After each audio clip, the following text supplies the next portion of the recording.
16 करोड़ का इंजेक्शन एक बच्चे को दिलवाया था, उसकी व्यवस्था करके दी थी आपने। एक बीमारी के लिए बच्चा आया तो मेरी टीम ने कहा जी हमें इसकी हेल्प करनी चाहिए। एक अलग अकाउंट नंबर उनके ओपन करवाया, प्रेस कॉन्फ्रेंस बुलाई, सोशल मीडिया कैंपेनिंग शुरू की। देखते ही देखते वो जो हमारी शुरुआत हुई थी वो बड़ी शुरुआत में बदल गई। करीबन 1500 लेटर अलग अलग मिनिस्ट्री को, सेलिब्रिटीज को लिखे, कैनविन फाउंडेशन के लेटर बना के ऐसा एक मिशन बना कि वो फंड रेजिंग होगी उसकी, तो वो हमारा एक बड़ा सक्सेसफुल हो रहा। देवी प्रसन्न गोयल एक ऐसे लीडर है जिन्होंने स्कैफोल्डिंग जैसे कमोडिटी बिजनेस को एक नेशनल ब्रांड बनाया और साथ ही कैनविन फाउंडेशन के थ्रू लाखों परिवारों तक अफोर्डेबल हेल्थ केयर और रोजगार पहुंचाया। इस एपिसोड में आप देखेंगे कैसे उन्होंने अपने वैल्यूज को बिजनेस, फैमिली और सोशल सर्विस के साथ बैलेंस किया। आप सुनेंगे उनके लाइफ के प्रिंसिपल्स, वो मोमेंट्स जिन्होंने उनकी सोच बदली और अपने भाई नवीन गोयल के साथ छोटे से गांव से गुड़गांव आकर उसको एक मॉडल सिटी बनाने का उनका विजन।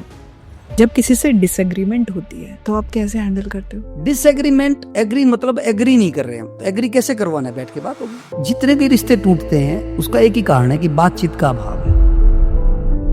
कितना पैसा या वेल्थ काफी होता है? मुझे लगता है कि कोई लिमिट नहीं रखनी चाहिए। 6 वर्टिकल हमारे लाइफ के, आपकी हेल्थ है, आपकी फैमिली है, आपका बिजनेस है, आप सोसाइटी के लिए काम कर रहे हैं, आप धर्म के लिए और नेशन के लिए। जब इन चीजों पे कॉम्प्रोमाइज होता है तब हमें सोचना पड़ेगा यार थोड़ा रुक के करते हैं। एजुकेशन हमें उजाला तो दिलाता है लेकिन वो अनुभव हमारे को खुद ही करना है। जो नॉलेज है वो एक्सपीरियंस से आती है और एक्सपीरियंस बैड एक्सपीरियंस से आता है। तो मुझे लगता है कि पढ़ाई, रियल पढ़ाई वही है जो हम खुद एक्सपीरियंस करते हैं। मैंने अपनी लाइफ के 3 सूत्र बनाए। जो व्यवहार अपने से पसंद नहीं करते कोई करे, आप किसी के साथ वो व्यवहार मत करो। दूसरा, आप प्रैक्टिकल कमिटमेंट करिए। जो आप नहीं कर सकते, आप गलत कमिटमेंट करके कभी भी आप साख नहीं कमा सकते, पैसे कमा सकते हैं। कमिटमेंट आपका पक्का होना चाहिए। और तीसरी चीज है सबको साथ लेके चलना है, कोलैबोरेशन से काम करना है। यदि आपके पास 2 ऑप्शन है, एक ऑप्शन में ऐसा है कि आप बहुत अच्छा कर रहे हैं और एक ऐसा ऑप्शन है कि जहाँ बहुत अच्छा हो सकता है लेकिन आज सेटल नहीं है आप वहाँ पे, तो आपको दूसरे वाला चुनना चाहिए। एक स्टेप यदि आप छोड़ोगे सीढ़ी का तभी आप दूसरे स्टेप पे जाओगे। नेक्स्ट क्या करने वाले हैं आप? यूथ की सबसे बड़ी प्रॉब्लम है वो डायरेक्शन लेस है। तो हम क्या करते हैं, हम यूथ को बुलाते हैं, 300 रुपए महीने में हम उसको 1 महीने की ट्रेनिंग देते हैं। कंपनी में जाके काम कैसे करना है, आपकी लाइफ की क्या प्रायोरिटी होनी चाहिए, तो वो पहले ट्रेनिंग दी और उसके बाद उसको नौकरी दिलवाई। ये एक कहानी है जो दिखाती है कि असली ग्रोथ तब होती है जब आपके साथ समाज का हर परिवार भी हर विषय पर ग्रो करे। एक साथ 1-1.5 घंटे का पॉडकास्ट देखना हर बार पॉसिबल नहीं हो पाता है, इसलिए हमने आपके लिए 2 और चैनल्स बना दिए हैं, शॉर्ट्स के लिए और क्लिप्स के लिए। पूरे पॉडकास्ट में जो बेस्ट पार्ट होता है हम उसे क्लिप्स में डाल देते हैं और अगर आपको शॉर्ट्स कंज्यूम करना पसंद है तो हमारे शॉर्ट चैनल में भी जाकर आप देख सकते हो। Welcome to the podcast DP Goyal ji. Thank you Pratika ji, आपको सुनते थे, आज आपके साथ बैठ के पॉडकास्ट करने का मौका मिला है, बहुत बहुत थैंक यू। हाँ गोयल जी, आप 14 साल की उम्र से काम कर रहे हैं। हमारे बनियों में जैसे अग्रवाल है तो ये हो जाता है कि आपको शुरू से ना ट्रेनिंग मिलनी शुरू हो जाती है। तो कुछ तो परिस्थितियां ऐसी बनी, कुछ डीएनए में था तो जल्दी काम करने का मौका मिला और मुझे लगता है कि ये मेरे लिए सौभाग्य की बात है। फिर उसके बाद की जर्नी कैसी रही? मेरे पिताजी बहुत सोशल व्यक्ति थे, सामाजिक आदमी थे, अच्छा बिजनेस भी था। उस टाइम हमारे ईंटों के भट्ठे होते थे लेकिन सामाजिक और व्यापारिक चीजों को कई बार लोग संभाल नहीं पाते। तो एक बार ऐसी स्थिति आई 1995 के आसपास कि उस टाइम बारिश बहुत ज्यादा होने की वजह से हमारे बोलते ना भट्ठा बैठ गया, तो एकदम ऐसी हालत बन गई कि थोड़ी हालत ज्यादा दयनीय हो गई थी। तो उस दौरान मैंने ऐसे दिन भी देखे घर में जब बहुत ज्यादा दिक्कत थी खाने की। तो मेरी माँ बहुत धार्मिक थी, पिताजी बहुत सामाजिक थे, तो मिलके तो एक टाइम ऐसा था कि स्ट्रगल का टाइम था। मुझे याद है कि मेरा जब मैं 8th क्लास में मेरे को मेरिट आई तो उस टाइम 343 रुपए का एक चेक मिला था मुझे। वो मान लो मेरे जीवन की पहली कमाई थी। तो उसमें बैंक अकाउंट ओपन करा, उसके बाद बस थोड़ा थोड़ा पैसा कमाने की ओर साथ साथ लगी रही। घर में अखबार के लिफाफे बनाना, सीमेंट के कट्टों के बैग बनाना, यहाँ तक हमने काम किया। मेरी माँ दरी बनाती थी, छोटे छोटे जो घर के काम होते थे वो सारे। बड़ा एंजॉयफुल जर्नी थी वो, बट पढ़ाई भी साथ में करनी है, पूजा पाठ में भी हमारे घर में काफी अच्छा माहौल था और वो कुछ ना कुछ अपना कमा के साथ साथ काम करना है, बस वो था। 12th क्लास में मेडिकल नॉन मेडिकल थी मेरे पास। तो भिवानी तो शाम हमारा एक होम टाउन है जहाँ से मैं जन्म हुआ मेरा। उसके बाद फिर भिवानी वहां से हम स्टडी करने जाते थे, हमारा जिला होता था, और वहीं फिर कॉलेज हुआ। बट जितनी भी वो जर्नी थी, पढ़ाई के साथ साथ काम करते थे हम। हमारा एक जो वे ब्रिज होता है जिसमें गाड़ियां तुलती हैं, तो वो उस पे वो हमारा था। तो उस पे 10 रुपए की तुलाई आती थी एक गाड़ी की। तो दिन में 300 रुपए कमाना, फिर उसको इकट्ठे करना, फिर उसी से गुजारा करना। तो बहुत स्ट्रगल वाली लाइफ थी, बट वो आनंद वाली लाइफ थी। उसी में से पढ़ाई के खर्चा निकालना, उसी में से कमाना। एक बार पोजीशन ये थी कि 12th क्लास में था मैं, तो 12th क्लास के बच्चों को भी ट्यूशन देता था। तो वो ट्यूशन से वो पैशन था मेरा, वो पैशन था। इसके बाद बीकॉम करी, फिर एमए इकोनॉमिक्स करी, एमबीए की। वो सारी जो जर्नी थी काम के साथ साथ रही, तो बड़ा एंजॉयफुली रहा सारा। गुड़गांव कैसे आना हुआ? ये भी एक स्टोरी क्या होती है कि अपने आप बनती चली जाती है। हम जो भी काम किया मैंने शुरू से, हमारे दोनों भाइयों ने हमने किया, बस उसके अंदर घुस के काम करते थे हम, बड़ा दिल से मन लगा के काम करते थे। तो काम की तलाश तो थी, काम तो भी जीना है तो रोजगार चाहिए कुछ ना कुछ। तो उस टाइम हमारी लकड़ी की आराम मशीनें होती थी वहां पे, तो शाम में आज भी वो चलती हैं, तो लकड़ी का काम था हमारा। तो लकड़ी में से टिम्बर निकला करता, जो शटरिंग के फट्टे हम बोलते हैं, जिसका हम आज भी बिजनेस करते हैं। वो अभी उस एल्यूमिनियम हो गया, एमएस बन गया, वो वहां से सेल करने यहाँ आते थे हम। और ये भी एक बहुत इंटरेस्टिंग स्टोरी हमारी पीछे है कि हम हमेशा लीक से हटके काम करते थे। लोग फायरवुड का काम करते थे, हम उसमें से टिम्बर निकाल के काम करते थे। ऐसी चीज जो लोग काम नहीं करते वो हमें करना है। फिर उसकी मार्केट ढूंढनी थी, भी माल निकल तो जाएगा, सेल कहाँ पे होगा। तो उस टाइम गुड़गांव बहुत तेजी से बढ़ रहा था, शटरिंग की बहुत ज्यादा डिमांड थी, फोन वगैरह होते नहीं थे। तो यहाँ पता नहीं था कि माल कहाँ से आता है, और वहां वालों को पता नहीं था कि बिकता कहाँ है। तो हम यहाँ आके मेहनत करते थे, कस्टमर बनाते थे। एक दिन अचानक ऐसी टिम्बर की गाड़ी भर के मैं गुड़गांव ले आया उसको, कि भाई गुड़गांव में माल सेल होगा। तो ग्राहक भी नहीं था कोई, कहाँ सेल होगा, बट वो माल हमने बहादुरगढ़ सेल कर रखा था ऑलरेडी पहले, कि गुड़गांव सेल नहीं हुआ तो हम बहादुरगढ़ जाके खाली कर देंगे उस गाड़ी को। तो उस टाइम तो 18-18, 20-20, 22-22 घंटे हम काम करते थे, आज भी करते हैं, बट वो लेबर वाली मेहनत भी होती थी। तो वो करते करते गुड़गांव आए, गुड़गांव में डिमांड थी, बस धीरे धीरे बस आपकी डेस्टिनी ले आती है। आप फिर 1 गाड़ी, 2 गाड़ी, 10 गाड़ी, 20 गाड़ी, फिर वो ऐसे ही डिमांड बहुत थी, फिर वहाँ रास्ता बनता चला गया। आपने अभी बताया कि आपके पेरेंट्स ने भी बहुत स्ट्रगल देखा, आप फिर भी स्पिरिचुअल भी थे, बहुत अच्छा माहौल था स्ट्रगल के माहौल में भी। तो ऐसी कौन सी आदत है जो आपने अपने पेरेंट्स से पिक करी, जो अभी तक है और आपके लिए बहुत पॉजिटिव साबित हुई है? एक आदत नहीं, 2-3 आदतें हैं। मैंने अपनी लाइफ के 3 सूत्र बनाए, जो मतलब मैंने हमेशा प्रोफेशनल पर्सनल लाइफ में उसको जिया है। एक तो लुनिया जी, हमेशा ना हमें अपने सामने अपने आप को फील करना है जी। आप जो व्यवहार अपने से पसंद नहीं करते कोई करे, आप किसी के साथ वो व्यवहार मत करो। तो ये सबसे बड़ी चीज है। यदि हम दूसरे के अंदर का भगवान देख लेते हैं, उसको फील कर पाते हैं कि यार कुछ भी हो, सामने वाला इंसान है, तो ये बड़ा काम करता है। ये मतलब शुरू से आज तक हम जी रहे हैं इसको, तो इसलिए हमारे किसी से बहुत रिश्ते खराब नहीं होते। दूसरा, आप प्रैक्टिकल कमिटमेंट करिए। जो आप नहीं कर सकते, आप गलत कमिटमेंट करके कभी भी आप शाख नहीं कमा सकते, पैसे कमा सकते हैं। कमिटमेंट आपका पक्का होना चाहिए, और फिर कमिटमेंट आपने कर दिया तो उसमें लॉस है तो भी कोई बात नहीं। और तीसरी चीज है, सबको साथ लेके चलना है, कोलैबोरेशन से काम करना है। कंपटीशन में बहुत ऊर्जा खराब होती है, आपको काम ही नहीं करना, किसी से जेलसी ईर्ष्या करना ही नहीं है। और तीनों को यदि सूत्र में बांध दें हम, तीनों प्रिंसिपल्स को, भगवान में भरोसा और निरंतर आगे बढ़ना है। तो ये 2-4 बातें हैं जिन्होंने हमारे को जीवन में बहुत प्रेरणा दी, और उनको जी रहे हैं हम। विश्वास मानिए कि कोई भी काम हो, व्यापार हो, परिवार हो, समाज हो, राजनीति हो, कहीं कोई बड़ी बात नहीं है, बस आप उसको अनुभव कर सकते हो। और कुछ लोग कहते हैं ना कि धंधा करना है तो बेईमानी जरूरी है, थोड़ा बहुत चलता है, आटे में नमक चलता है। मुझे नहीं लगता दुनिया जी ऐसा। जो यदि आप पार्ट टाइम, शॉर्ट टाइम के लिए कुछ कमाना चाहते हैं तो आप कर सकते हो, झूठ बोल सकते हो, बेईमानी भी कर सकते हो। लंबा चलना है आपको गुडविल अच्छी बनानी है, आपको बहुत सच्चा होना पड़ेगा, फिक्स लेके चलना पड़ेगा, ट्रूथफुल, ईमानदारी से काम चलेगा। लोग आपके बारे में क्या धारणा रखते हैं वो आपके व्यवहार से होता है। और ये जो जितनी भी तकलीफें आ रही हैं वो इसलिए आ रही है कि लोग अपने खुद से सच्चे नहीं है, दूसरों को तो छोड़ो। आप जो ये लाइंस बोल रहे हो ना, मेरे ससुर जी एग्जैक्टली यही लाइंस बोलते हैं कि गुडविल बनाना है, गुडविल के पीछे सब कुछ है, वो कभी खराब नहीं होना चाहिए, चाहे कुछ भी हो। राम से बड़ा राम का नाम। आपका नाम आपके पीछे से चल रहा है। आपको क्या लगता है जो फॉर्मल एजुकेशन होता है, उसके अलावा किसने आपको ज्यादा शेप किया है? आपके काम ने, लोगों ने, या कोई फेलियर ने जिसने आपको बहुत शेप करा है? जनरलाइज बात है ये कि आपको जो नॉलेज है वो एक्सपीरियंस से आती है, और एक्सपीरियंस बैड एक्सपीरियंस से आता है, इसमें कोई दो राय नहीं है। कई बार तो मुझे लगता है कि पढ़ाई, रियल पढ़ाई वही है जो हम खुद एक्सपीरियंस करते हैं। दीपक दूर रखा है, उसका प्रकाश तो रूम में आ सकता है, लेकिन उसको अनुभव हम जब पास में रखा होगा तब अपन उसकी जब भी महसूस कर सकते हैं। एजुकेशन हमें उजाला तो दिलाता है, लेकिन वो अनुभव हमारे को खुद ही करना पड़ता है। और हमने देखा कि जैसे बोलते हैं ना, ठोकर खा के यह बंदा सीखता है, तो हम तो बड़े अनरिस्ड रहे हैं इस मामले में कि हर 2 साल बाद 1 साल बाद बड़ी ठोकर लगती है। हमें लगता है अभी ठोकर लगी तो कोई और बड़ा कुछ करने के लिए बनी है। तो हमें वही आता है। तो बचपन से ही देखा ये चीजें सारी। पहले पिताजी के उसमें देखा लाइफ में, फिर पिताजी जल्दी चले गए, फिर जिम्मेदारी आ गई, फिर जो भी काम किया उसमें कहीं ना कहीं नुकसान लगा, फिर आगे बढ़े, गुड़गांव आए, फिर एक नुकसान लगा। हर मतलब 2, 4, 5 साल में कोई बड़ा लॉस होता है और फिर वो हमें बहुत कुछ सिखा जाता है। किताबी ज्ञान हमें अच्छी प्रेजेंटेशन दे सकता है, कॉन्फिडेंस दे सकता है, बट आपको रियल नॉलेज तो आपकी सोसाइटी देती है, आपके आसपास के लोग देते हैं, आपके जो एपिसोड्स होते हैं लाइफ में वो देते हैं। वो हमें, हमारे ऊपर है कि हम उससे कितना सीख के उनसे आगे बढ़ते हैं। लाइफ की नॉलेज जो है वो हमें खुद लेनी पड़ेगी। जब हम लोग बुरे समय से निकल जाते हैं तब तो ये सब बातें करने में बहुत अच्छी लगती है, और जब गुजर रहे होते हैं उस टाइम अपने आप को कैसे मनाएं? तो ये जीना है, इसीलिए दुनिया जी की जरूरत पड़ती है।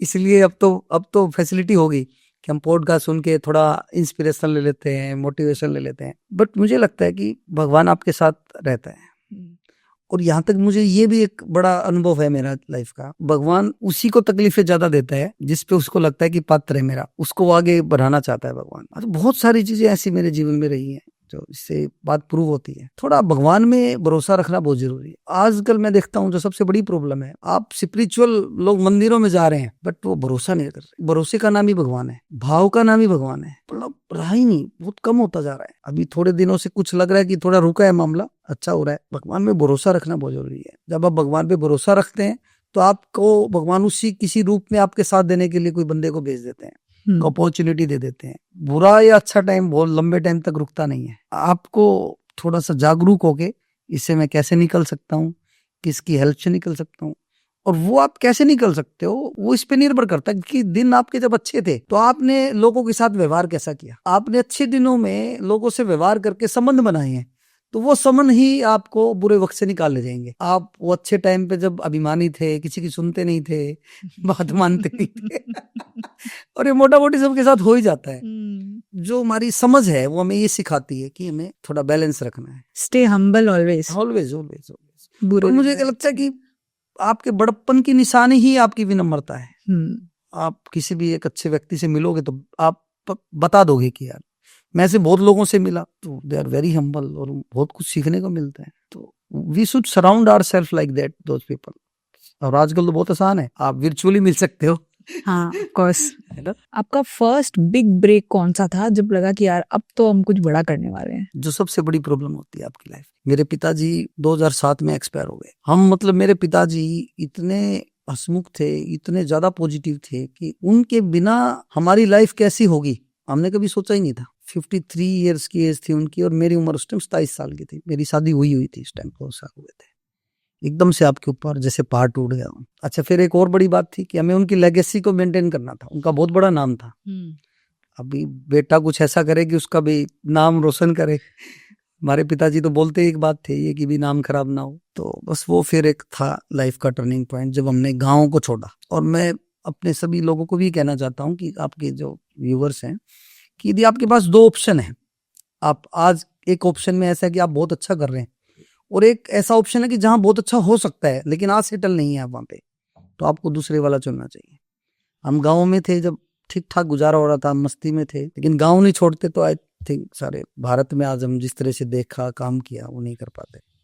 मौज में तो रहते बट वो उतना अनुभव हम नहीं कर पाते। एक स्टेप यदि आप छोड़ोगे सीढ़ी का तभी आप दूसरे स्टेप पे जाओगे। मोस्टली लोगों की प्रॉब्लम ये है कि वो कंफर्ट जोन नहीं छोड़ नहीं पाते। आप एक छोड़ोगे तभी अगली स्टेज पे जाओगे। आप उससे चिपके रहोगे तो आप नहीं जा सकते। कुछ बहुत बड़ा पाने के लिए बहुत कुछ छोड़ना पड़ता है। आई थिंक मुझे तो लगता है कि जो मुक्ति है उसकी भी परिभाषा छोड़ना ही है। तो मोक्ष पाना है तो मुक्ति तो करनी पड़ेगी, तो थोड़ा छोटा। बिल्कुल। तो वो एक था समय की जब एकदम से हमने फिर टर्न किया। अगर कोई ये पॉडकास्ट अभी देख रहा है और आपकी स्टोरी से बहुत इंस्पायर कर रहा है और वो भी सोचना चाह रहा है कि मैं अपना गांव या किसी शहर में रह रहा हूँ पर अब मुझे दूसरे सिटी जाना है या दूसरी जगह जाकर काम करना है, तो अगर वो नए शहर जा रहा है काम करने के लिए तो पहले 3 स्टेप उसके लिए क्या होने चाहिए? हमें ये देखना है कि वो जाके क्या करेगा वहाँ पे। वो आप जॉब करना चाहते हैं या फिर आप बिजनेस करना चाहते हैं। हमें कोई भी डिसीजन ऐसे ही नहीं लेना चाहिए। हमें पूरा एक्सप्लोर करना चाहिए कि हमारे, जैसे वो बोलते हैं स्वोट एनालिसिस जिसको बोलते हैं, कि मेरी स्ट्रेंथ क्या है, मेरे उस जो भी काम कर रहा हूँ, सबसे बड़ी बात है कि फ्यूचर क्या है। हमें जो बड़े ग्रुप होते हैं वो बड़े क्यों हैं? क्योंकि वो आगे 20-25 साल की प्लानिंग करते हैं। हम जितने लोग छोटे होते हैं सोच में, वो उतना ही कम समय की सोचते। तो सबसे पहले तो हमें अपना फ्यूचर देखना चाहिए कि मैं जिस भी फील्ड में जा रहा हूँ उसमें मेरा फ्यूचर कैसे होने वाला है। उसके बाद आपकी मनपसंद का वो काम है या नहीं है, इसको भी हमें देखना है। हालांकि कभी मनपसंद काम मिलता नहीं है, बट जो काम मिलता है उसको उसमें अपनी पसंद बना लेनी चाहिए। बट फिर भी हमें प्रयास करना चाहिए कि जो मेरा पास्ट एक्सपीरियंस रहा है उससे जुड़ा हुआ ही कोई काम हो, हमें फॉरवर्ड इंटीग्रेशन करनी चाहिए। एकदम से बहुत कुछ नया कर लिया हमने तो शायद उसमें एक सक्सेस की थोड़ा पार्ट टाइम के लिए थोड़ी संभावनाएं कम हो। और तीसरी बात, जो हमारे को कैलकुलेटिव रिस्क लेने चाहिए। कई बार हम क्या करते हैं कि बहुत बड़ा रिस्क ले लेते हैं और फिर हम 20-25 साल का जो अपना जो भी कमाया वो भी खराब कर देते हैं। हमारे को इतना होना चाहिए कि यार इतना टाइम और इतना पैसा लग रहा है इसमें, और ये कुछ भी चला गया तो यार फिर भी मैं ठीक हूँ। तो आई थिंक ये 3 चीजें हैं जिस पे हमें ध्यान रखना चाहिए। हमारी फ्यूचर की उसकी जर्नी कैसी होगी, हमारा अपना इंटरेस्ट और हमारा एक्सपीरियंस क्या रहा उसी का फॉरवर्ड इंटीग्रेशन हो, और तीसरी चीज कैलकुलेटिव रिस्क। चलिए, किसी ने ये पॉडकास्ट देख के बहुत टाइम से सोच रहा था यार मेरे को दूसरे शहर जाके अपना बिजनेस करना है, उसे कर लिया आकर। अब उसको अपनी कोर टीम बनानी है जी, जो सबसे इम्पोर्टेंट होती है। तो कोर टीम बनाने के टाइम में किन चीजों का ध्यान रखना चाहिए? देखिए जो कोर टीम है ना, मुझे लगता है कि टीम ही आपकी सक्सेस है। मेरे पिताजी कहते थे जिनको साथ बैठ के काम करना आ गया ना तो उसने सब कुछ सीख लिया, उसकी सफलता तो निश्चित है। अनस्किल्ड राम जी की सेना थी, बट एक भाव से बंधे हुए थे वो कि लंका पे चढ़ाई करनी है, माता सीता को हमने वहां से छुड़वाना है। अपनी टीम में सबसे बड़ी बात होती है भाव पूर्ण टीम होनी चाहिए आपकी। अच्छा, वो कोई टीम होती नहीं है, वो आपके ऊपर निर्भर करता है। और लीडर का भी काम जीरो से किसी बंदे को हीरो बनाना ही होता है। उसके अंदर एक भाव पैदा करना, कल्चर बनाना। तो पहले तो आपको ही भावपूर्ण होना पड़ेगा कि आप ऐसे हैं कि नहीं है। कई बार हम क्या सोचते हैं कि टीम से लेने की बात करते हैं। टीम ना बनने का सबसे बड़ा रीजन यही है कि हम सोचते हैं इससे काम ले लूं, इससे काम ले लूं, इससे ज्यादा ले लूं, इससे ले लूं। हमें इसको रिवर्स करना है, हमें सिर्फ और सिर्फ देने की सोच करनी है। आपने ये भी कैलकुलेट नहीं करना कि इसने कुछ दिया कि नहीं दिया, इसका काम कितना था। आप उसकी होलिस्टिक डेवलपमेंट की बात सोचो कि परिवार से भी अच्छा रहे, हेल्थ से भी अच्छा रहे, इसके जो इनकम है वो भी कम ना हो। तो उसको ऐसी फीलिंग आनी चाहिए कि वो मेरा पार्टनर है। और जो कोर टीम होती है उसकी केवल एक इनकम नहीं होनी चाहिए, उसकी आपने फिक्स इनकम कर दी कि तेरे को इतनी सैलरी देंगे, इतना काम करना है, वो बात नहीं बनेगी। उसको पार्टनर की फीलिंग में लेके हो आप। ये हमारी जीवन का सूत्र है। जो मैंने कोलेब्रेशन की बात करी, हम वैसे बात करते हैं कि यार हम साथ में ग्रो करेंगे। 1-2 मूवी में भी हमने देखा, चलो मिलके करते हैं, लॉस होगा तो मिलके होगा और कमाएंगे तो मिलके कमाएंगे। जी, आपकी कमाई का 1%, आधा %, 2%, उसका एक वेरिएबल इनकम जरूर होनी चाहिए जो आपकी टीम है। तो हमने इसकी प्रैक्टिस की है, भगवान की दया से एक बहुत अच्छी टीम है अपनी, जो मेरे को कह रही कि आप कुछ भी करो बाबूजी, हम काम करें, चिंता मत करो। तो वो एक फीलिंग आपको फैमिली वाली खुद देनी पड़ेगी पहले।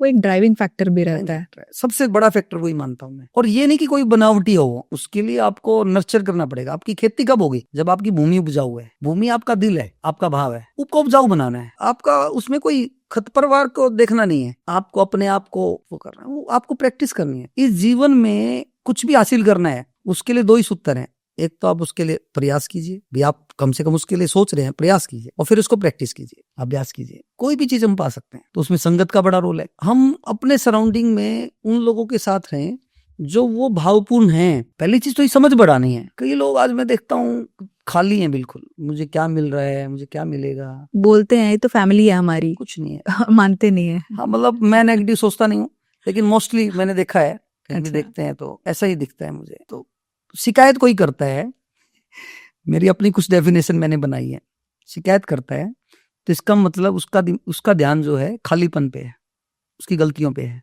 और कोई थैंकफुल होता है तो उसका मतलब उसका ध्यान अबंडेंस पे है, जो है उस पे है। तो हर व्यक्ति में कुछ ना कुछ तो खास होता है।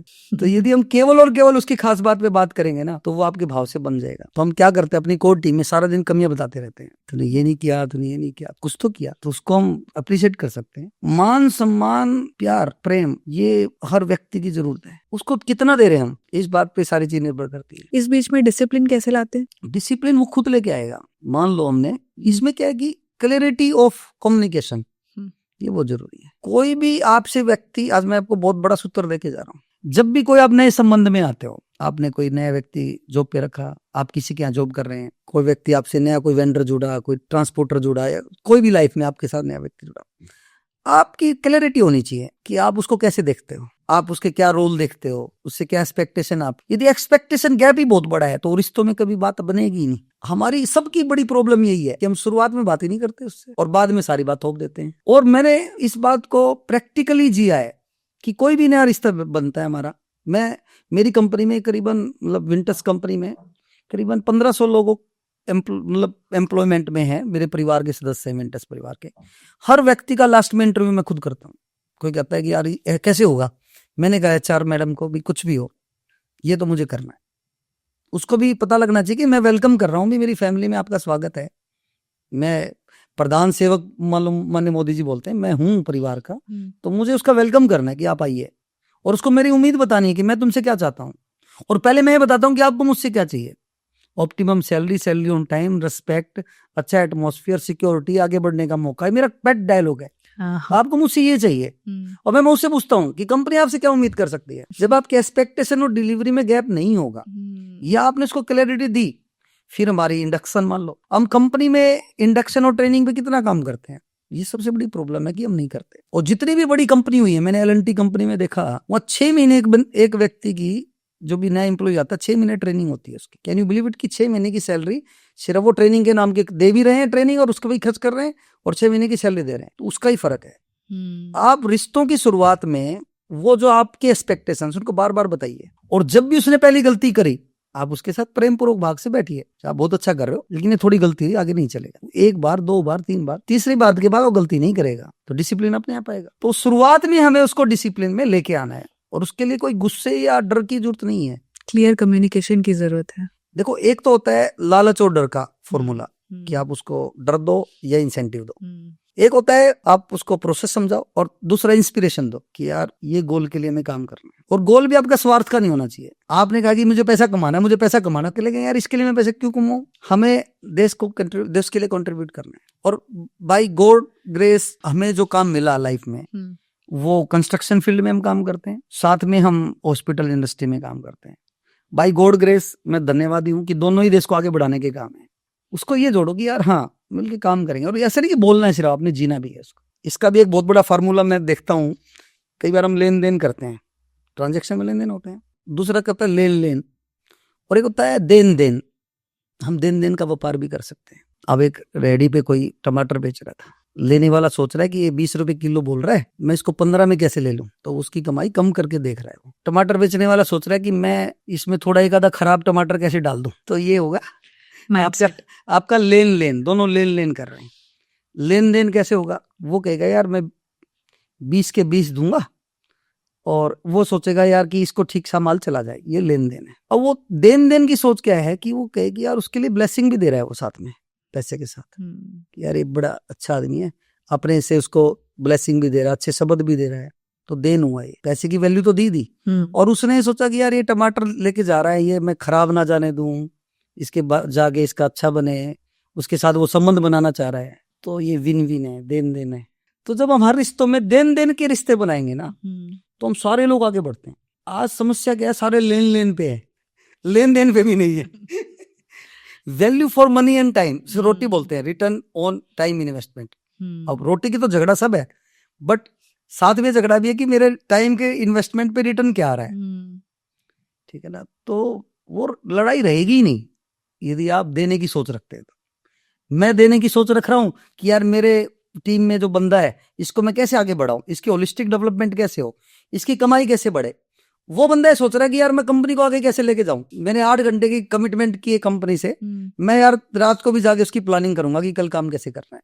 तो वो भी देने की सोच रहा है, तो मुझे ऐसा लगता है, और ये मुश्किल नहीं है। चलिए, वो बच्चा जो अपना शहर छोड़कर आया है, अब यहाँ काम भी शुरू कर लिया, उसने कोर टीम भी बना ली, अब समय आता है अपने बिजनेस को बढ़ाने का।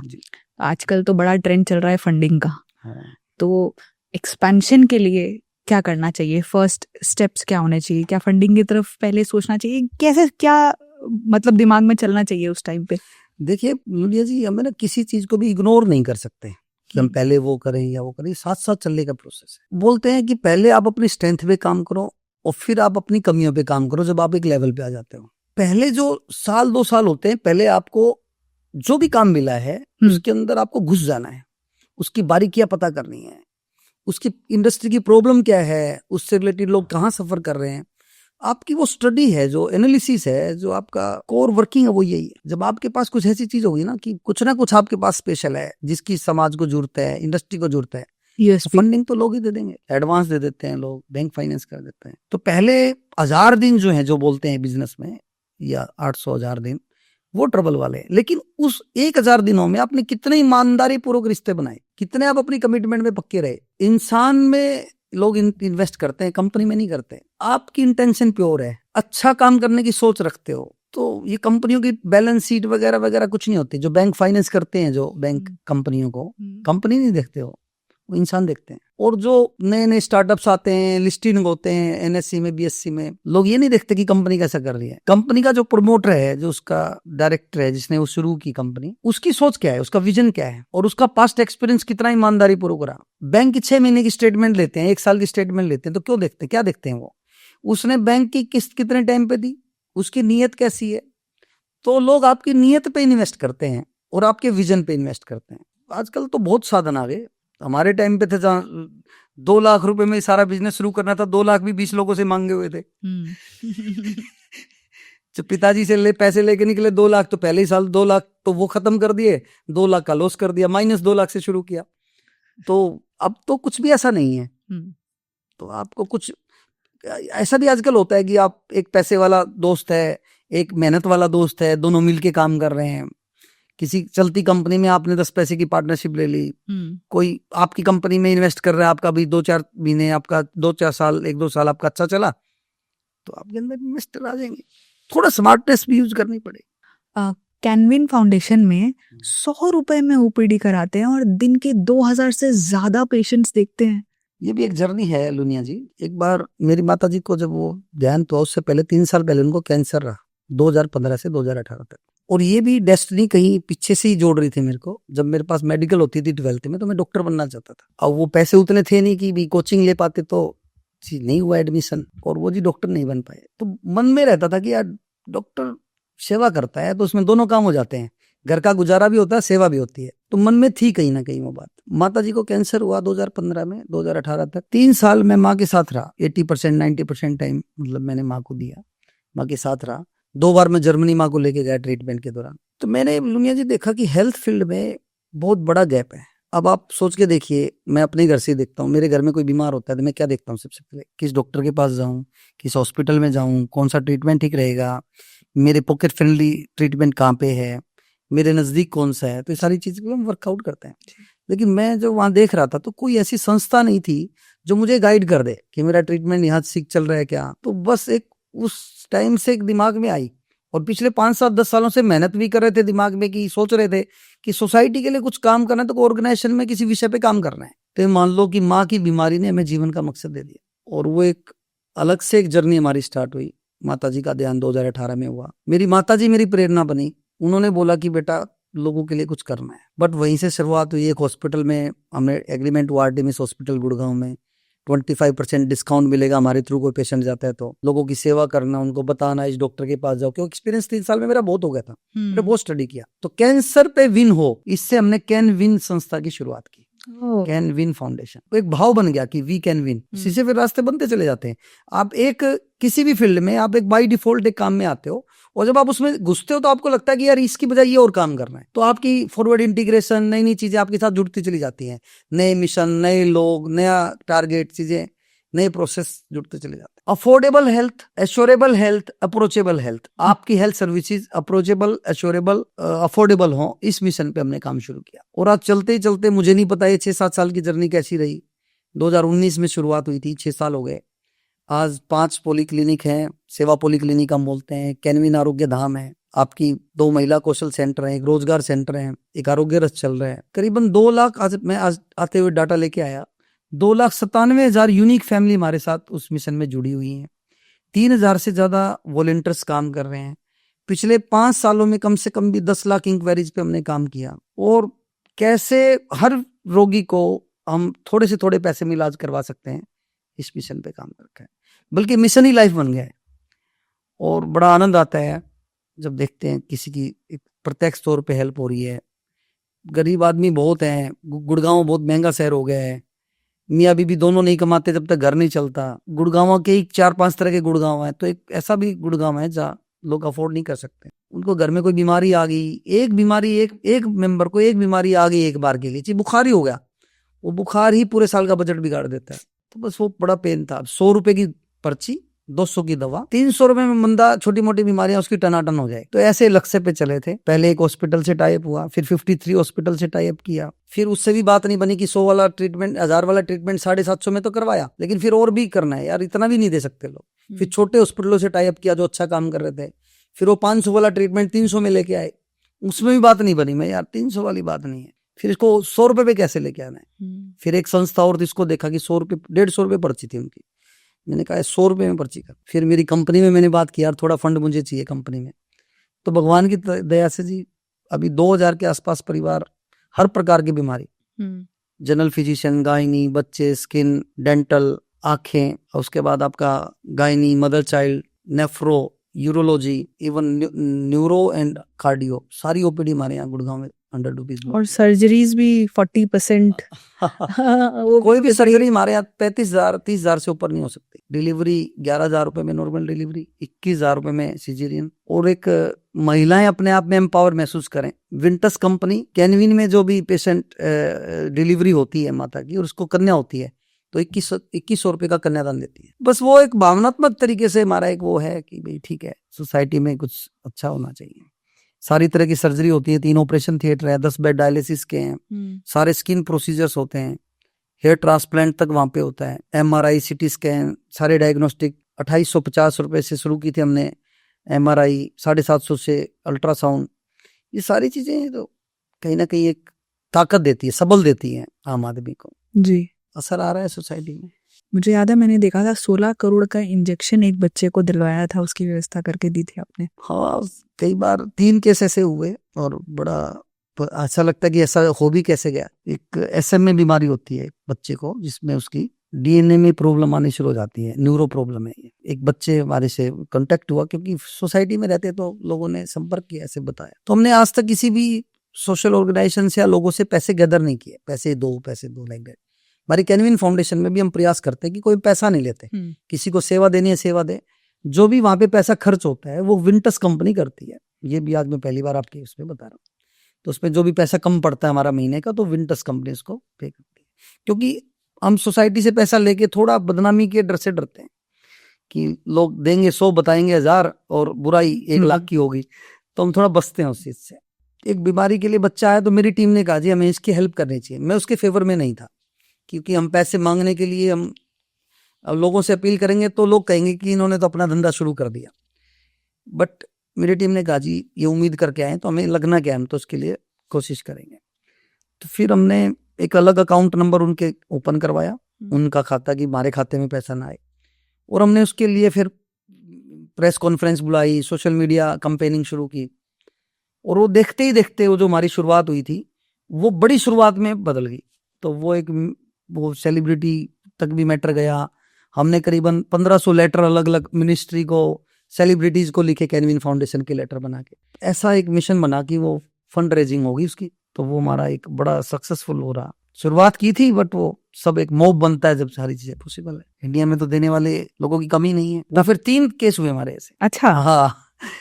तो पहले के बाद फिर वो दूसरी सक्सेस स्टोरी बनी, फिर तीसरी बनी, फिर वो उसी तरह के केस आने शुरू हो जाते हैं आपके पास। लोगों में बदनामी भी हुई। एक बार क्या हुआ, एक जैसे सोशल वर्कर होते हैं उसमें लोग कमी निकालने वाले भी बहुत होते हैं।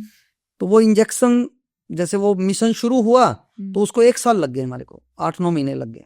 तो 8 महीने हो गए थे, तो हमारा भी मिशन थोड़ा थोड़ा नजदीक आते आते हमने जो करना था कर लिया था, पैसे भी नजदीक के करीब थे। मेरे को अलग अलग संस्थाओं से 2-3 लोगों ने आया कि वो गोयल साहब का क्या रहा, वो पैसे इकट्ठे किए थे ना, तो इंजेक्शन की कोई खबर आई, वो पैसे खा गई कैनविन फाउंडेशन। तो अब इसलिए होना ही चाहिए, होता भी है, होना भी चाहिए, लोग करते हैं ऐसा। फिर वो भगवान की दया से वो 15 दिन बाद वो इंजेक्शन लग गया। मैंने उसका जवाब नहीं दिया, इंजेक्शन लगा, वो न्यूज की खबर बनी।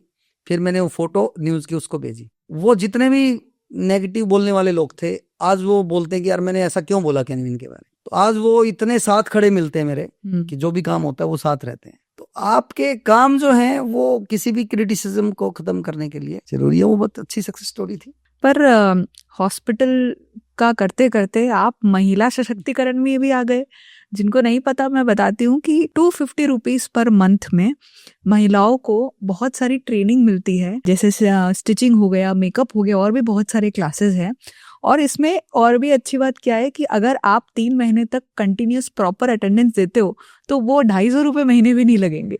आपका मिशन जो है ना दुनिया में वो बड़ा होना चाहिए। जब आप बड़े बड़े लेवल के लिए जाते हो तो छोटे मोटे रास्ते निकल जाते हैं। हमारा एक बड़ा लक्ष्य है कि हर घर स्वस्थ रहे और हर घर में खुशहाली है। तो मैंने देखा कि मेरे पास कौन लोग आते हैं, बीमार होके लोग आते हैं। तो बीमारी तो भाई भगवान करे ना ही हो किसी को, तो हम हर घर तक कैसे पहुंच सकते हैं? जहाँ कैनविन की सेवाएं हर घर तक पहुंचे, गुड़गांव का हर घर खुशहाल हो, तो हमने खुशहाली कैसे आए उसके लिए इंडेक्स वर्किंग शुरू की। तो स्वास्थ्य एक खुशहाली का सबसे पहला स्टेप है कि आदमी स्वस्थ होना चाहिए, उसके लिए हम काम कर रहे हैं।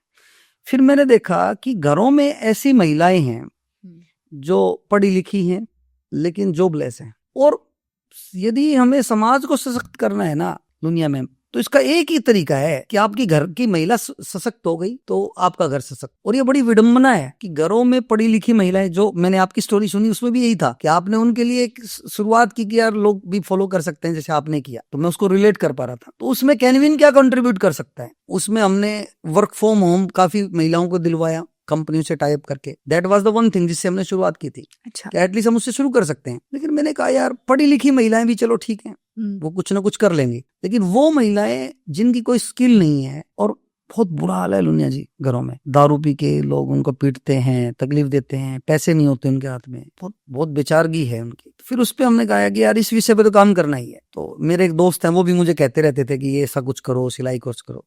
फिर मैंने उनको बुलाया, वो 2 साल से कह रहे थे। मैंने कहा यार देखो इसका कोई सिस्टम ऐसा बन सकता है। तो हमने कैनविन महिला कौशल विकास केंद्र इसकी एक शुरुआत की। और मुझे ऐसा लगता था कि जैसे मेरा जन्मदिन आया, मेरी माताजी की पुण्यतिथि आई, भाई नवीन का जन्मदिन आया, तो हमें उसको कुछ ना कुछ आइडियलिस्टिक वे में जीना है, और वो साल में 4 बार आने हैं कुछ ना कुछ। तो मुझे लगता था कि एक सेंटर की शुरुआत होनी चाहिए, एक कोई नया प्रकल्प होना चाहिए हर जन्मदिन पे, हर विशेष मौके पे। तो बस वो एक ऐसा सिरड़ चढ़ी मारे, हरियाणा में बोलते सिरड़ चढ़ गई मारे, तो बस वो फिर उसकी एक शुरुआत। और उसका जो पहला इम्पैक्ट था, जो मतलब मैं लगता था कि यार एडमिशन कोई लेगा क्या नहीं लेगा, होगा कि नहीं होगा, हमने केवल 15 सिलाई मशीनें रखी, ब्यूटी पार्लर के लिए 4 चेयरें रखी। और मैंने ये भी देखा कि महिलाओं को जरूरत किस चीज की है सबसे ज्यादा। हाँ। तो मुझे लगा कि यार ये कम से कम अपना काम शुरू नहीं करेंगे तो घर की जरूरत भी है ये, कि वो अपनी घर की सिलाई कढ़ाई कर ले। हाँ। और कम से कम सुंदर तो हर महिला दिखनी चाहती है ना, उसका कॉन्फिडेंस ही उसकी सुंदरता में है। तो कि यार ब्यूटी पार्लर का कोर्स कराएंगे, नेल आर्ट्स का, ये फिर हमने शुरुआत की। और लुलिया जी मैं बताता हूँ कि मेडिकल फील्ड में काम करने के बाद ये कुछ लगता ही नहीं हमें। एक हॉस्पिटल चलाना इतना मुश्किल काम है, आप एक हॉस्पिटल चला रहे हो तो 100 फैक्ट्री चला सकते हो, इतना मुश्किल काम है हॉस्पिटल चलाना। तो मैंने कहा यार ये काम कर सकते हैं तो ये सेंटर तो चला ही सकते हैं। फिर हमने वो उसकी वैकेंसी निकाली टीचर्स की, टीचर मिलेंगे कि नहीं मिलेंगे। तो हमने 5 टीचर चाहिए थी, तो वहां पे 15 के रिज्यूम आ गए, और 15 भी बहुत अच्छी टीचर हमें मिली। बस चल गया।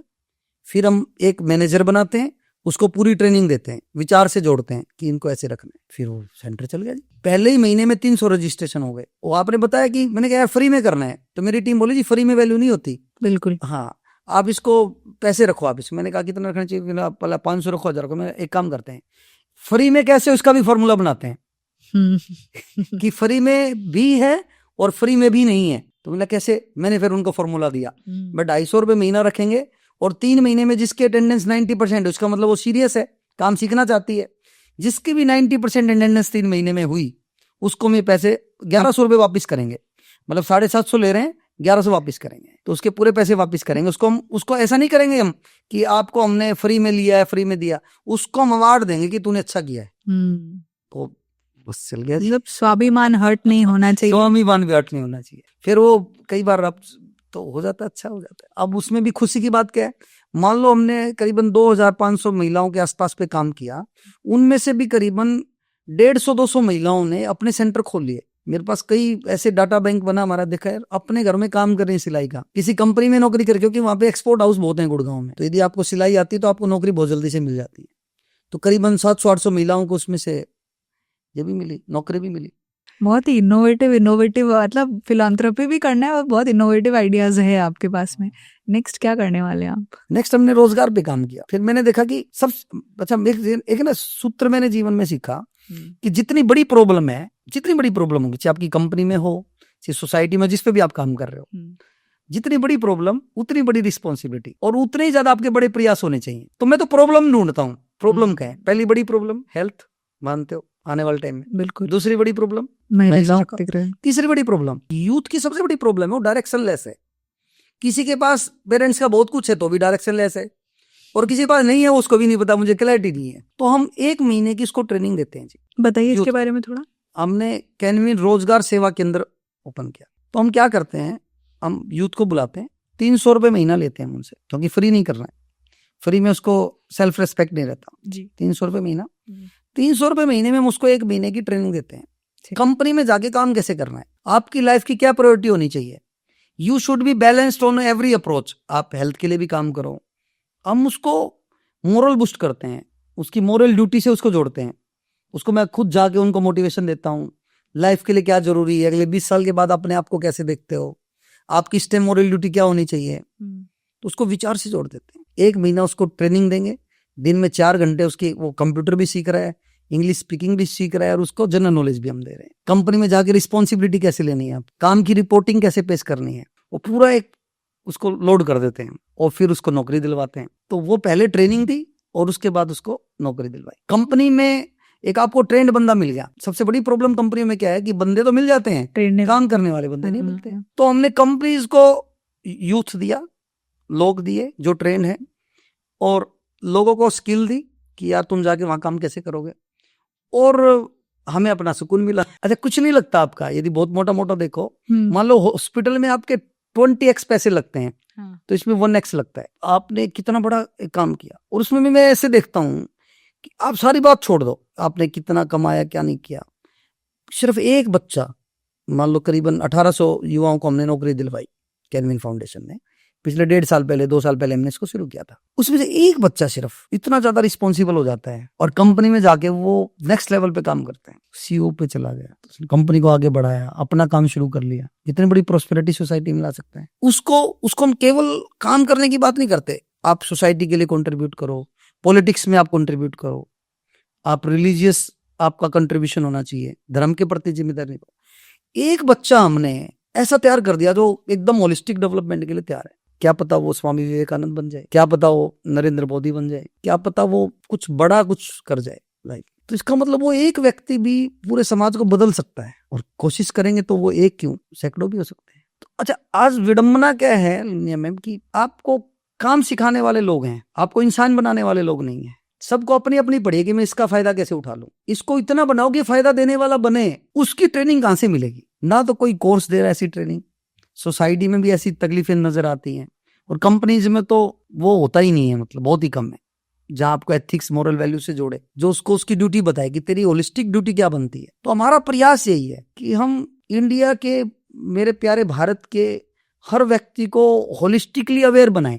इतना आपका विजन सुनकर आई एम एब्सोल्युटली, क्या बताऊं, मेरे पास वर्ड्स नहीं है बताने के लिए। तो आपकी ग्रेटनेस है। और आप एक से दूसरा प्रॉब्लम ढूंढते हैं, फिर उस प्रॉब्लम का सोल्यूशन ढूंढते हैं कि मैं इस प्रॉब्लम को कैसे सॉल्व करूं, और इस तरह से करना है कि ना किसी के स्वाभिमान को चोट पहुंचे, काम भी बन जाए और भला भी हो जाए, और किसी को कोई कंपटीशन नजर भी ना आए। अब मेडिकल फील्ड में हम काम कर रहे थे तो बहुत सारे ऐसे छोटे इंस्टीट्यूट थे, हॉस्पिटल थे, उनको लगता था कि यार नया बंदा कौन आ गया, 100 रुपये ओपीडी कर रहा है, हमारा धंधा बंद हो जाएगा। लोगों ने विरोध भी किया, हॉस्पिटल्स ने विरोध किया, डॉक्टर ने विरोध किया।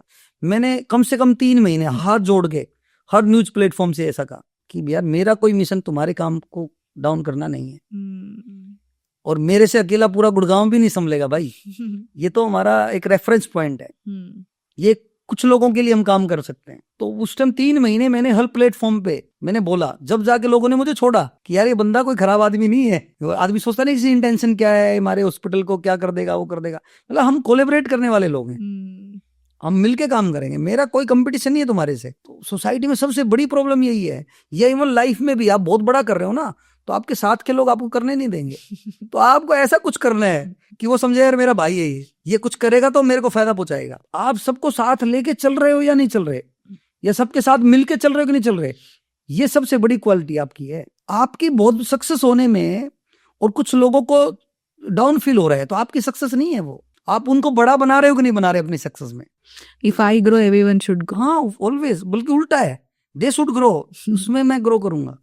यस। अभी आप थोड़ी देर पहले आपने बोला कि एक हॉस्पिटल चलाना अगर आप सीख गए तब तो आप 10 फैक्ट्रियां चला सकते हो। इतना मुश्किल है हॉस्पिटल चलाना? क्यों? और बहुत सारी प्रॉब्लम्स है। आप एक बात देखिए, अब जैसे कैनविन में करीबन 1500 ओपीडीज डेली होती है, 2000 तक भी, 2200 तक भी हो जाती है। हर व्यक्ति अपनी एक उम्मीद में आया, दर्द में आया, एक्सट्रीम दर्द में आया, बहुत उम्मीद लेके आया। आप कैसे उम्मीद को पूरा कर सकते? और हमारे यहाँ तो ये बड़ा एक परेशान करता हूँ मैं मेरी टीम को बहुत, कि यार नहीं यार, हर व्यक्ति खुश होकर जाए, उसको इलाज मिले। अब इलाज कौन देगा? डॉक्टर्स देंगे, टीम देगी। 550 के करीब लोग सेवा देते हैं वहां पे। एक एक व्यक्ति की उम्मीद पे पहले खरा उतरना, 550 लोगों की, कि उनको भी उसके हक, उसका सिस्टम उसको टाइम से मिले।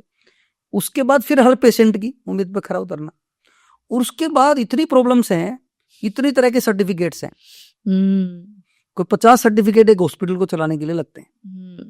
अभी उसका एक्सपेंशन करना चाहते हैं हॉस्पिटल का, लेकिन हिम्मत नहीं बन रही। हॉस्पिटल चलाना बहुत मुश्किल का। फिर डॉक्टर्स की अपनी ईगो होती है। मान लो एक ही विभाग के 4 डॉक्टर काम करते हैं, किसी ने कुछ लिखा दूसरे का, ये ऐसा नहीं होता। सबसे मुश्किल काम है डॉक्टर्स की ईगो को सेटिस्फाई रखना। मैं कहता हूं कि दुनिया का सबसे मुश्किल काम मुझे लगता है।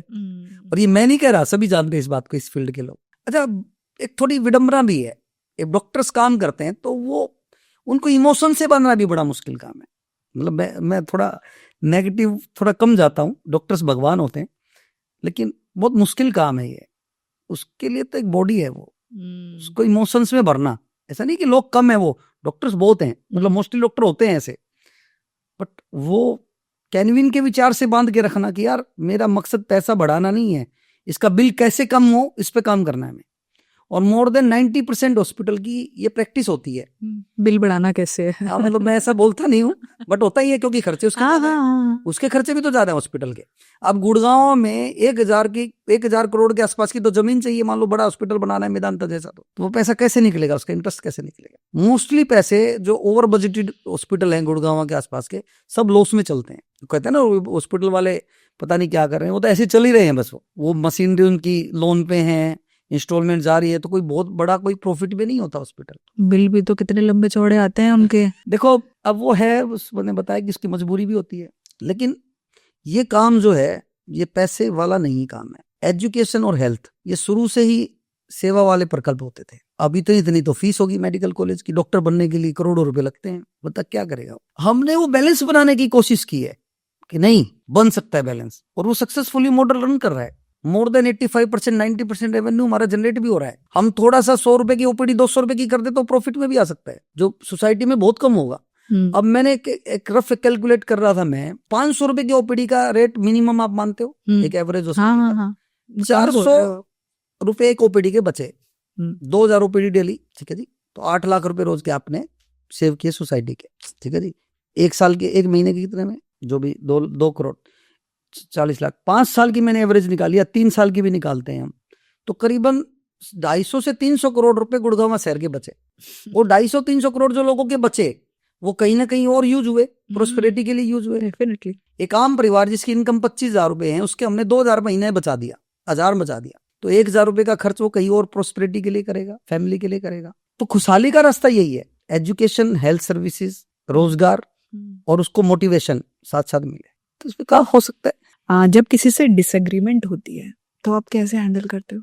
देखो जी, बातचीत जो है ना सबसे बड़ा जरिया है रिश्तों को बनाए रखने। जितने भी रिश्ते टूटते हैं उसका एक ही कारण है कि बातचीत का अभाव है। और बातचीत में भी सेल्फिश बातचीत का ज्यादा होती है, देने की सोच की बात कम होती है। डिसएग्रीमेंट, एग्री मतलब एग्री नहीं कर रहे हम, तो एग्री कैसे करवाना है? बैठ के बात होगी। मैंने देखा बहुत बड़े बड़े केस मैंने देखे हैं, 307 के मुकदमों में भी हम बैठे हैं, जब बातचीत से काम खत्म हो गया, उसकी बात खत्म, चल जाता है काम। तो मैंने जो बताया ना आपको कि डिलीवरी और एक्सपेक्टेशन गैप है, तो हम बैठ के बात करते हैं। और मोस्टली चीजों में वो कमी हमारी ही होती है, 80% केस में उसकी गलती नहीं होती। तो आप कभी भी इसको देखेंगे एक ओवरव्यू से, बड़े एंगल से देखते हैं। पर इस चीज को मानना और समझना यही तो सबसे बड़ी बात है। वो फिर इन्हीं के लिए पॉडकास्ट बने कि बंदे को लगे कि यार ये समझना है हमने। आप एक पहाड़ पे हो और दूसरे पहाड़ की आपको चोटी नजर आ रही है, तो आप उस पहाड़ पे गए, फिर आपको वो पहाड़ नजर आ रहा है, फिर आप और जाओगे तो बड़ा पहाड़ नजर आएगा, फिर बड़ा, उसको उतना ही दिखता है। लेकिन जब आप सबसे टॉप वाले पहाड़ पे बैठोगे ना, तो आपको 360 डिग्री व्यू दिखता है। वो 360 डिग्री व्यू देखना वही है कि जहां आप अपनी गलती देख सको। तो वही हमारी जर्नी है कि हम अवेयरनेस की जर्नी में कैसे आगे बढ़े।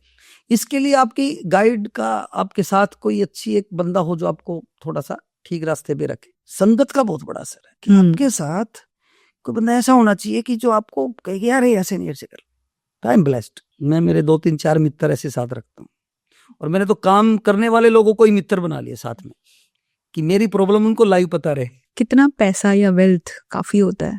मुझे लगता है कि कोई लिमिट नहीं रखनी चाहिए हमें। बैलेंस करके जब हम चलते हैं कि रात को एक चीज को हमें पकड़ के चलना पड़ेगा लाइफ में।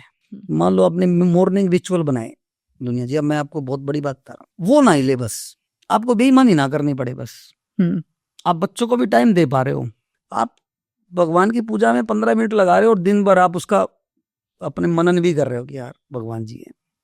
उसके बाद वेल्थ कितनी हो। जब इन चीजों पे कॉम्प्रोमाइज होता है तब हमें सोचना पड़ेगा यार थोड़ा रुक के करते हैं। कई बार हम एक साथ काफी चीजें छेड़ लेते हैं, वो चीज गलत तरीका है। आप स्टेज बाय स्टेज चलो। ये ग्रोथ का फॉर्मूला बहुत तगड़ा फॉर्मूला है, scale and sustain, scale and sustain, scale and sustain, scale and sustain. पहले स्केल करो, फिर थोड़े दिन रुको, 2-4 महीने 6 महीने उसको सेटल करो, फिर नई चीज लेके आओ, ग्रोथ लेके आओ, फिर थोड़ा रुको। हम क्या करते हैं, एक साथ शुरू कर देते हैं, फिर गिरने के भी चांस होते हैं। पता है जब मैं ये क्वेश्चन पूछती हूँ ना तो मोस्टली ऐसा आंसर आता है कि पैसे से खुशी नहीं मिलती, ये लिमिट होता है।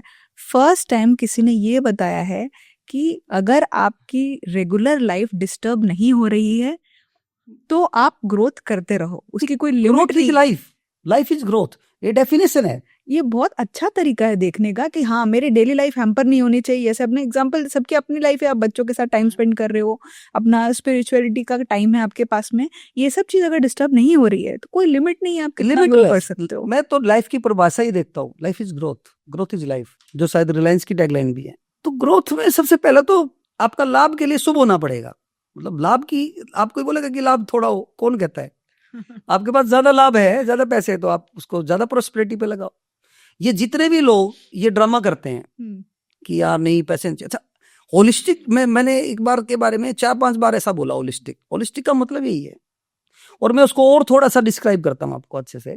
क्लास में 40 बच्चे हैं जो 10th का एग्जाम उसने दिया। अब वो मेरिट में आने वाले कितने लोग होते हैं? 2, 4, 5, 7 लोग होते हैं, तो जिसके 95% से ऊपर नंबर आए एवरेज में। किसमें आए? वो सब में आएंगे तभी तो 95 कलेक्टिव बनेगा। हाँ। तो ये 6 मान लो सब्जेक्ट हैं उसके, तो 6 वर्टिकल हमारे लाइफ के हैं। आपकी हेल्थ है, आपकी फैमिली है, आपका बिजनेस है, आप सोसाइटी के लिए काम कर रहे हैं, आप धर्म के लिए और नेशन के लिए। ये 6 वर्टिकल है। आपको जीवन में यदि मेरिट पे रहना है, अब जीवन तो सारे लोग जी रहे हैं ना, जानवर भी जीते, पशु पक्षी भी जीते। जीवन मिला है तो मेरिट के लिए मिला है। तो मैंने, जैसे हम काम कर रहे थे तो कई बार, जैसे मैं भी बहुत अध्ययन करता हूँ, किताबें भी पढ़ता हूँ, पॉडकास्ट बहुत सुनता हूँ, आपके बहुत सुनता हूँ। तो यार एक चीज बढ़ेगी ना तो दूसरी छूटेगी। तो मेरे को भी लगा यार कि यार एक आधी छूट जाए, लेकिन मैंने कहा यार कैसे छूटेगी। फिर मैंने देखा, मैंने ये एग्जाम्पल अपने आप से निकाला, यार मेरिट पे रहना है तो फिर 6 के 6 सब्जेक्ट में हम 95 लेके आते हैं ना। मान लो किसी में 92 हो गए तो किसी में 98 आ गए, है तो अबाउ 90, तो हम लाइफ को क्यों नहीं जी सकते? तो हेल्थ भी हमारी फिट होनी चाहिए, फैमिली में भी प्रोस्पेरिटी और प्यार होना चाहिए, बिजनेस भी हमारा खूब ग्रो करे। और इसमें भी मैं ऐसा कहता हूं कि ये अपने आप हो, ऐसा मैकेनिज्म तैयार हो, आप कर नहीं रहे हो, ऑटोमेशन हो गया, वो आपकी सक्सेस है। कि जब आपने उन सारी चीजों को उस तरीके से लाइन कर दिया, ये हो रही है अपने आप, तो वो मैकेनिज्म तैयार हो सकता है। आपके बारे में लोग मिसअंडरस्टैंड क्या करते हैं? वो तो लोग ही बताएंगे। लेकिन मैं चाहता हूं कि लोग मिसअंडरस्टैंड ना करें। जिसकी जितनी बुद्धि होती है लुनिया जी, वो उतना ही सोचता है। और ये विडंबना भी है सोसाइटी की हमारी, कि जो लोग थोड़ा आगे बढ़ते हैं ना, लोग उसमें कमियां ढूंढने लग जाते हैं, और सबसे ज्यादा कमियां वही ढूंढते हैं जो आपके बहुत नजदीकी होते हैं। तो आपको अवेयर भी रहना है कि ऐसा नहीं, कि मुझे लगता है कि वही हमारे सबसे बड़े वेल विशर भी हैं जो हमें लाइन पे रखते हैं। तो पहले जब गाँव से हमने काम शुरू किया तो हमारे कुछ रिलेटिव ऐसा कहते थे कि ये तो खत्म होंगे, सारे गांव का पैसा भी खराब कर देंगे, ये सारा डुबा के आएंगे पैसा उधार दे के, और ये हमें भी खराब करेंगे। बट वो आपको, जैसे मैं आज बोल रहा हूँ 25 साल बाद मुझे बात याद है, ये जो बातें हर्ट करती हैं आपको। जैसे मैंने वो सत्यमेव जयते में एक डायलॉग सुना था आमिर खान जी का, कहते थे कि बात जब बनेगी जब दिल पे लगेगी। तो मुझे लगता है कि सबसे बड़ा मोटिवेशन वही है, जब आपकी कोई नियर डियर वाले की बात आपके दिल पे लग गई, फिर आप लग गया यार इसको गलत प्रूव कर रहे हैं, मैं अपनी काम से, मेहनत से इसको प्रूव करूं। तो जैसे जैसे आप आगे बढ़ोगे, जो भी काम कर रहे हैं लोग, उसमें कमियां निकालने वाले लोग मिलेंगे। आपके काम पे कमियां निकालेंगे, फिर आपकी प्रोसेस पे निकालेंगे, लोगों पे निकालेंगे, फिर आपके करेक्टर पे भी निकालेंगे। बट आपकी नीयत ठीक है तो आप लगे रहो। तो कैसे पता चलेगा कि मैं सही रास्ते पे ही चल रहा हूँ? आपकी टीम से देखो, 2 तरीके हैं। सिस्टम का, प्रोसेस का पता करना है, रिजल्ट से पता लगेगा। आपके रिजल्ट आगे बढ़ रहे हैं, आपके बढ़ते क्रम में रिजल्ट आ रहे हैं, आपने जो भी टारगेट रखा। दूसरा, टीम की मैंने बात करी। जब टीम के अंदर खुशी की भावना है, जब आपके लोग, आपके आसपास के लोग आपके से खुश हैं, जैसे जो आपके टीम के लोग होते हैं, तो मुझे लगता है कि भैया ठीक, हम सही रास्ते पे हैं। तो कैसे नापोगे? एक तो आपके टारगेट बोर्ड से पता लगेगा कि आप ठीक चल रहे हो। दूसरे, उसके कल्चर से पता लगेगा कि लोग खुश हैं काम करके। आपके जीवन की आपने देखना है तो जीवन की खुशी अपनी खुशी से नापते हैं जी, कि मुझे काम करके अच्छा लग रहा है ना, मैं मेरा पूरा 100% दे रहा हूँ ना, और इसमें और बेटर हो सकता है क्या, तो उससे हम पता लगा लेते हैं कि यार ठीक चल रही गाड़ी। और फिर इसमें आपका मैकेनिज्म भी ऐसा होना चाहिए, आप ब्रेनस्टॉर्मिंग करते रहो कि what better next, what better next, कहाँ कमियां हो रही हैं। बल्कि अब तो मैं कोई भी प्रोसेस में कमी निकालता है या कोई इसमें इंप्रूवमेंट का स्कोप बताता है तो मैं उसको बोलता हूँ 500 रुपए गलती के दूंगा। तुम गलती बताओ किसको ठीक कर सकते तो 500 रुपए इनाम दूंगा। मेरे जो 2-3 नियर डियर लोग हैं, मैं उनसे बार बार पूछता रहता हूँ, मेरे में बता क्या कमी है, मेरे में बता क्या कमी है, और अच्छा कैसे हो सकता हूँ। आपकी पत्नी है, जब कभी नहीं हो बता देगी आपको। आज के देश की जो युवा है 18 से 22 साल अभी अभी कॉलेज कंप्लीट करके निकल रहे हैं, उनके लिए आपके पास क्या एडवाइस? गलत रास्ते पे नहीं चल, नशे का शिकार नहीं। वायरस होगा तो प्रोसेस काम नहीं करेंगे, पहली बात ये। गलत रास्ते पे नहीं चलना है। ये जीवन मिला है, बहुत बड़ा करना है, प्रोडक्टिव करना है, होलिस्टिक करना है। एक ही वर्ड पकड़ रखा मैंने, उसको जागरूक करना है। मैं आज मैं देखता हूँ बड़ी तकलीफ है मुझे इस बात की। नहीं है जी, जिम्मेदारी नहीं ले रहे लोग। यहाँ इतनी दिक्कत है कि हम फैमिली नहीं बना रहे, हम रिश्तों से घबराने लग गए हैं, शादी नहीं कर रहे, डाइवोर्स जल्दी हो रहे हैं, पेन नहीं ले रहे, त्याग नहीं करना चाहते, भगवान में भरोसा नहीं है, इम्पेशेंट हो गए हैं, सब कुछ अभी चाहिए। मेरी बात, रिस्पॉन्सिबिलिटी का अभाव है, रिएक्ट कर रहे हैं, रिस्पॉन्ड नहीं कर रहे हैं। Ability to respond is taking responsibility. तो वो रिस्पॉन्ड, अब मान लो कोई चीज नेचर का नियम है, ऊपर उछालोगे नीचे आएगी, वो तो अपने आप आ रही है ना। बट मेरे पास कोई बात आई आपकी, तो मैं रुक के समझ लगा के फिर रिस्पॉन्ड करो, दैट इज रिस्पॉन्सिबिलिटी। उसको बढ़ाना पड़ेगा, हर यूथ को इस बात से जुड़ना पड़ेगा। ये तो आपने बताया कि क्या क्या नहीं करना है, अब ये भी बताइए क्या क्या करना चाहिए। आप अपने इंटरेस्ट को देखो, अपना इंटरेस्ट क्या है, और उससे जुड़ा हुआ कोई काम सर्च करो। काम बहुत है मार्केट में, बड़े लक्ष्य रखो कि मुझे बड़ा करना है कुछ लाइफ में।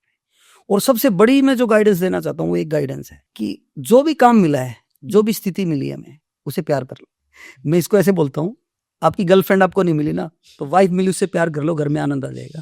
तो स्थितियां हमारे अनुसार नहीं मिलती हमें लाइफ में, मोर देन केस में 80% 90% केस में। कोरोना आया, किसी को पता था कोरोना आ जाएगा, तो उसको हम कैसे हैंडल करें, तो उसके अंदर हमें बड़ा एकदम घुस जाना है, उसके अंदर तो स्थिति से प्यार करना है, उससे काम करना है दबा के। तो यदि इसको एक शब्दों में बोलो तो जैसे भी स्थिति है उससे प्यार करो, उसमें काम करो खूब दबा के। ये जितनी भी प्रॉब्लम्स आज हैं, डिप्रेशन है, एंजाइटी है, स्ट्रेस है, बीपी है, शुगर है, ये सब काम ना करने की वजह से कि हम काम नहीं करना चाहते, और उसके साथ साथ उस काम वाला स्पेस हमारे कुछ विचार ले लेते हैं। हाँ। फिर हम उसमें जाल में फंस जाते हैं, वेब में फंस जाते हैं। काम करो दबा के, smart planning and hard work. एक इसी एज ग्रुप का एक और बहुत कॉमन क्वेश्चन है जो मैंने भी बहुत सुना है, आपने भी सुना होगा, जो किसी जॉब में होंगे और उनको बहुत टाइम से लग रहा है कि उनको बिजनेस में शिफ्ट होना चाहिए, बट यहाँ जॉब की सिक्योरिटी है, तो ये मैं डिसीजन कैसे लूँ कि ये सही समय है अब मैं जॉब छोड़ के बिजनेस में? कैलकुलेटिव रिस्क मुझे सबसे बढ़िया तरीका लगता है,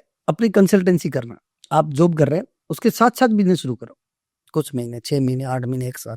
अब वो कंसल्टेंसी दे सकते हैं आप किसी कंपनी में। मेरे एक अकाउंटेंट थे, उसकी सैलरी 30,000 थी, उसके खर्चे 40,000 हो गए, मुझे चिंता होगी इसकी, तो मैं यार कैसे करें। मैंने उसको 5 कंपनियां और दिलवा दी कि तू 5-5 हजार रुपए इनसे ले लिया कर, इनका काम थोड़ा तो संडे को जाके 5 कंपनियों का काम कर दिया कर। तो उसके 25,000 रुपए बन गए, तो उसकी 30,000 वाला इनकम 55,000 रुपए हो गई, तो उस कंपनी में कोई लॉस नहीं हुआ। तो शुरुआत देखो क्या होता है, कैलकुलेटिव रिस्क लेने पड़ेंगे, तो ले सकते हैं। और दूसरी बात और बोलता हूं मैं, उसी कंपनी के अंदर पहले मंज के काम करो ना। आप किसी भी पोस्ट पे जा सकते हो कंपनी में। हम क्या करते हैं, दूसरे की उम्मीद कर रहे हैं और उसमें मन नहीं लगा रहे। जो है ये रिश्तों में कहानी है, ये काम में है। अपनी थाली नहीं अच्छी लग रही तो सबसे बड़ी प्रॉब्लम यही है।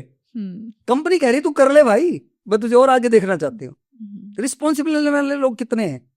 आज 1000 लोगों की कंपनी में कोई 10 लोग भी नहीं होते। आप करो, आपको खूब ग्रोथ मिलेगी। हमने बिल्कुल सुपरवाइजर लेवल के लोगों को ब्रांच हेड बनाया, तो उसकी तो बहुत स्कार्सिटी है। जितनी एआई बोल रहे हैं लोग कि एआई की नौकरी चली जाएगी, ये हो जाएगा, कुछ नहीं होगा। जो रिस्पॉन्सिबिलिटी से बिहेव करते हैं, जो मंच के काम करते हैं, उनकी तो स्कार्सिटी है, वो तो ब्लू ओशियन है, मिलते कहाँ हैं लोग ऐसे। तो काम करने की नीयत वाले को कभी अपने बारे में सोचने की जरूरत नहीं पड़ेगी, मुझे ऐसा लगता है।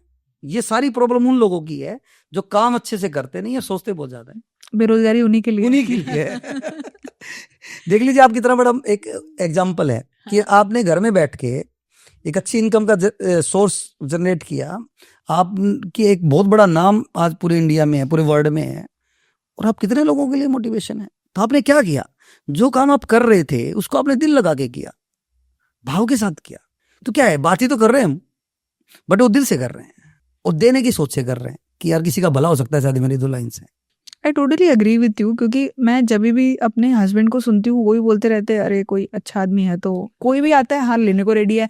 भाई को सुनती हूँ वो भी ये बोलता है अरे कोई अच्छा है हार लेने को रेडी है, भेज दो। मतलब जिसको भी पूछ रही हूँ सब, तो फिर ये कौन है जो बोल रहे हैं कि काम नहीं मिल रहा, काम नहीं मिल रहा। और ये कैसा एक लूप है जो समझ में नहीं आ रहा। काम नहीं भी है और लोगों की भी कमी है। हमारे जितने भी आसपास के लोग हैं ना, हमें काम चोरी सिखाते हैं, काम करना कोई नहीं सिखाता। आपका परम मित्र वो होगा जो कहेगा यार छोड़ना यार इसको, वो कहेगा यार चल दारू पी के आते हैं। कोई ये नहीं कहेगा यार काम पूरा कर। सुना है कोई? बहुत कम लोग ऐसे होते हैं।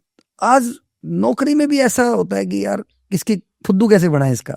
अब हम देखते हैं हमारी पूरी कंपनी में 1500-2000 लोग काम करते हैं, बट बहुत ये पेन लेने वाले लोग, ओनरशिप लेने वाले लोग, यार मैं बस रात को जो कंपनी में कोई गलत हुआ, रात को नींद ना आना, ऐसे वाले लोग तो कोई गिनती के हैं, उंगली में गिनती कर लो।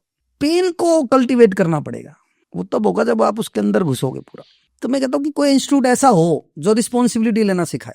वो फील करवाने के लिए एम्प्लॉयर्स को भी उतना एंगेजमेंट करना पड़ेगा तब, वरना कोई दोनों तरफ से है, दोनों तरफ से कमी है। सबको चाहिए बस काम कर ले। और की भी बहुत बड़ी कमी मानता हूँ, दोनों साइड ट्रांजैक्शनल रिश्ते हैं उनके। हाँ, ट्रांजैक्शनल जब तक वो उससे ज्यादा नहीं होंगे। जितने कॉर्पोरेट्स होते हैं जो, ये तो सारे ही मुझे लगता है मोस्टली या ट्रांजैक्शनल बेस्ड रिश्ते उसके होते हैं। वो तो टारगेट है, इंसेंटिव है, तो कंपनियां चल रही हैं, बट वो इमोशनल कनेक्ट नहीं है।